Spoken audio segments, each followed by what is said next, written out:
Hello, Snizik. This is Gigahertz, and I'm on my Warlock Kryptonite, and I'm going to show you how to do the Green Fire quest. The way that I'm going to approach this is I'm going to actually show you a few things that you can do, and hopefully it'll give you an idea of strategies, different ways you can attack things. However, understand that there is right here a repair bot at the bottom of the steps, like just before you go up to the top. The reason why that's there is because you will probably wipe a million, gabillion, ridiculous, oh my god, I want to shoot myself amount of times. So, without further ado, I'm going to show you different ways that you could attack this final stage, otherwise known as Kanrethad the Awesome. And as soon as you defeat him, of course, you will get your Green Fire. Oh my god, it's so awesome. I want you to note that I am only a 537 item level. Everything is gemmed and enchanted, but this is stuff that you can just get off the Timeless Isle and looking for raid. So gearing is not really going to be a huge issue for this fight. Keep in mind that when I was a youngin' and I was first doing this, I was in full blues. None of it was gemmed and enchanted. It was mostly PvP gear, and I had a green weapon. So this fight is mechanics, completely and totally from start to finish. If you play the mechanics, you will win. So the second thing to note is that this is a completely and totally Warlock-friendly, anything-goes sort of fight. So if you're Destruction, Affliction, or Demonology, you will be able to finish this fight. So just because I play in this manner, as Destruction, it doesn't mean that's the only way that you can attack and kill Kanrethad. The talents, for the most part, do kind of matter. There are some choices that you can make, but for the most part, there are things that are givens. So, level 60, none of it matters. Burning Rush is a good choice, just in case you need to get to a place quickly and are okay with sacrificing some health to do so. On the level 75, Grimoire of Sacrifice, that has to be taken because Service and Supremacy won't help you, as you won't actually be having a pet during this fight. So none of this matters. Since you won't have a pet, you want to buff yourself, because that's the only thing that matters. Anarov's Fury, Kil'jaeden's Cunning, Arkhim's Darkness. I mean, maybe there's a positive for that. Certainly, moving around is nice. There will be some Rain of Fire coming down, so it's nice to be able to not have to clip your casts in order to get out of stuff, so that's kind of nice. But both of those choices could be made for both of those. Manaroth's Fury, the ads that are dropped, they drop in a pretty small area. I would say about the same size, really, as a current Rain of Fire, so even smaller than that, really. So that's probably not useful. I would go with one of those two. Up here, Sacrificial Pact, Dark Bargain, like these kinds of things. Dark Bargain I wouldn't go with because it's on a 3-minute cooldown, which is a little high. Sacrificial Pact, you'll have it every minute, and then of course Soul Leech is standard, and it makes you a little bit more tanky. There's a lot of people who would go with Sacrificial Pact, and they use it to soak Chaos Bolts. However, it is possible, given gear, and we're going to take a look at this to see whether or not Soul Link is a viable option to just take the damage on the face and see what happens. Soul Link plus Grimoire of Sacrifice will give you a buff of 15% to your health. So like right now, if I summon my Voidwalker, because I have Soul Link, and when I sacrifice him, I'm at 568. As soon as I sacrifice him, boom, I go to 682. So that extra health, maybe that allows us to soak a Chaos Bolt just on the nose. Don't worry about it. There's a couple of choices up here. All of them are actually, useful. Mortal Coil is a nice way to grab yourself some extra health if you feel like you need it. Shadow Fury, though, I would say is probably the best, because there's going to be a few parts where you're going to have a lot of ads or a couple of ads, and you're going to want time to deal with them, and that extra, 3 seconds is really going to help. So Shadow Fury, probably the best choice. Mortal Coil, though, is also a fair choice. For these, I would say that Soul Leech is probably the best, because you'll be doing a lot of damage, and he's doing a lot of damage to you, and this, kind of keeps you up there without having to change anything in your rotation. Whereas with Harvest Life, you got to start pulling it in to your DPS, unless maybe you're like an Affliction Lock or something, and it's easier for you. But for me, it was harder, so I went with Soul Leech. Dark Regeneration's on a 2-minute cooldown. That's a little prohibitive. We'll go more into that in a little bit later, but 2-minute cooldown is kind of long. 3-minute is way too long. The fight is just not designed to really work well with something like a Dark Bargain. A minute is about as far as you want to go. 2 minutes is just a little too much. So you want to stay tight on cooldowns. Everything should be small so you can use it with Windows. Oopsie! I forgot to show you about glyphs. The glyphs that you pick do actually matter. I would say that Siphon Life is probably a good idea, or something along that line. Glyph of Eternal Resolve, because it'll make you more tanky, and the regular ending resolves on a 3-minute timer, which, as we already talked about, is prohibitive. Glyph of Fear is probably a good one to pick up. Ember Tap is an okay choice if you're rolling as Destro, but the fact that it takes 10 seconds, it's possibly you're going to want the health right away. So, might not be something you want. Drain Life might be good if you're rolling Affliction. Havoc's not necessary. Imp Swarm, obviously, if you're running Demonology. Those are good things. The other one that you really, really should pick up is Enslaved Demon, because it's going to decrease the cast time of that by 50%. And since you're going to be using that, just in case your guy runs free or something, and you need to get him back quickly before he beats the crap out of you, definitely something you want to do. Okay, just in case you want any macros, the main macros that I use that are weird are I put Fire and Brimstone in my Rain of Fire. That way all I have to do is hit Rain of Fire, and then all of these activate into Fire and Brimstone. I don't know if you're Destruction, but this is an amazing macro. It's just cast, and you put an exclamation point in front of Fire and Brimstone. That way it turns it on, but then it never turns it off. And so you can keep casting your Rain of Fires, but you don't lose your Fire and Brimstone. So that's kind of cool.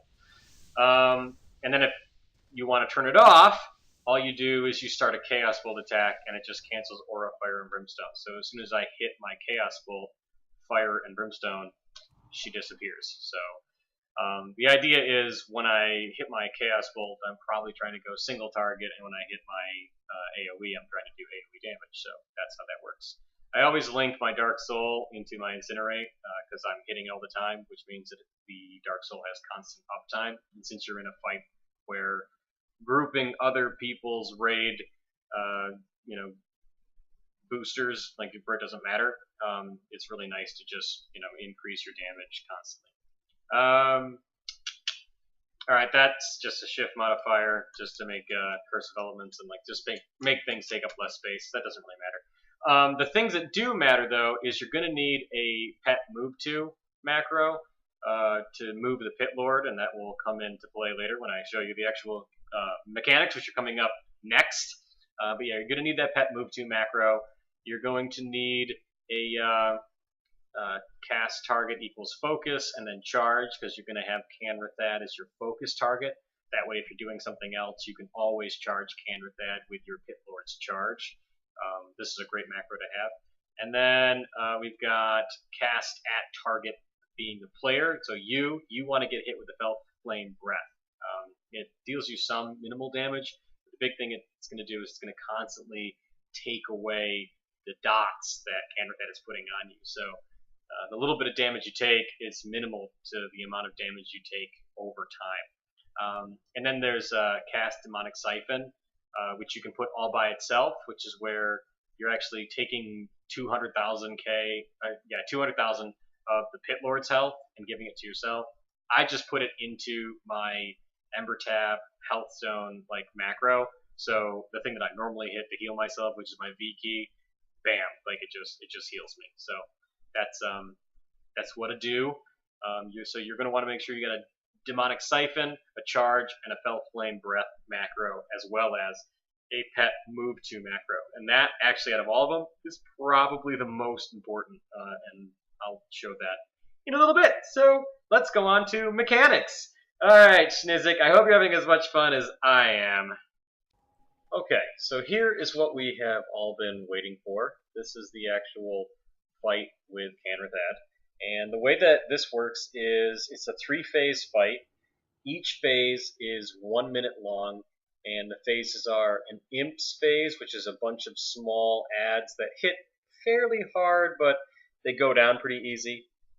Then there's 3 Fell Hunters that come up in another phase, and they're probably the most difficult thing to fight. 2, In the 1. third and final phase is the Doom Lord, which is the easiest thing to fight. It looks the toughest, but it's absolutely the easiest. The beginning of the fight, as you can see, you just kind of attack Kanrethad for a little while. You wait for him to summon the Pit Lord, and when he summons it, when he finally gets it out, you immediately enslave it and start using it to kick his butt. After that, that's when the real 3-phase system starts. There's almost always a Cataclysm fake out right before he brings out the first imps, so you can feel free to use the Pit Lord's charge at will up until that point. After that point, however, you will need to use his charge for Cataclysm. It is on a 20-second cooldown, so as I said, everything is a minute, so there's 1 Cataclysm every minute, which means that you could feasibly get 3 charges in if you were, really, really good, but probably the best you can do is 2. After you charge, Kanrethad will take double damage, so it's always a good idea to charge and Chaos Bolt him to get him to take serious big hits. Like that was over 1 million damage in 1 Chaos Bolt, so that's really, really sweet. So everything happens on a 1-minute timer. Imps, Spell Hunters, Doom Lord. They'll hit you with a Chaos Bolt, and he'll hit you with Cataclysm. Everything on a minute. So here we are. We are at the Imps. Just AoE them down, turn on Fire and Brimstone if you're a Destruction Warlock, and they fall pretty quick. And luckily with Soul Leech, they just kind of keep our health up. One thing you're going to want to be careful of is Seed of Corruption. You'll see that I accidentally don't get rid of it, and that's what happens. I get shot back. That's what happens when Seed of Corruption blows up on you. I should have used my Pit Lord's breath sooner, but I didn't, and I messed up. So there's Cataclysm. I popped the Chaos Bolt out. Before I stunned him, I got a second one, which means I got 2 double damage Chaos Bolts, which was awesome. I take my Pit Lord and I tell him to go over and hide. I send him to the left. I try to go a little bit further just to make sure he's way up in there so he's nice and well hidden. And as soon as he goes left, I go right and try to pull these Fell Hunters to me on this opposite side. If you don't do that, they will take your Enslaved Demon off of your Pit Lord, and suddenly your Pit Lord and these guys are all attacking you. You can tank them. You see I even walk into some bad there, and it's okay. The Chaos Bolt is coming. I'm taking so much damage. I know I can't soak it this time, so I LOS it with Teleport Pad, and then I kind of get back into the fight. So that's the hardest part, honestly, that part that just happened with the Fell Hunters. After you get out of the Fell Hunters' spots, it's really, really easy. You just kind of destroy things. The fight coming up, the phase coming up with the Doom Lords, is probably the easiest phase you'll see.